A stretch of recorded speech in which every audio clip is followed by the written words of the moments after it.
Do you own a 3D printer or are interested in owning one? If you are, let me introduce myself. I'm John, and I work on 3D printers, and I can teach you how to. In 2010, a Hackaday article got me very interested in 3D printing, but 3D printers were very expensive and a new emerging hobby. So I did what every broke dreamer does. I asked for help on Kickstarter. I did get funded, but I had to build this 3D printer from scratch knowing nothing about 3D printing. I documented every step of the way, failure after failure, and I managed to learn just enough to get one working. Along that way, I did record everything I did, and little did I know I was actually teaching others how to build 3D printers at the same time. I fulfilled my pledges, rewards, and I learned a bunch of skills along the way.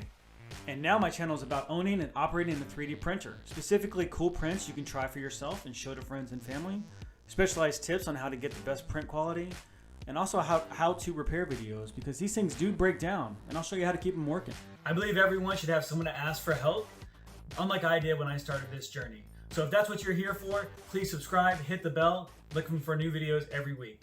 Thanks.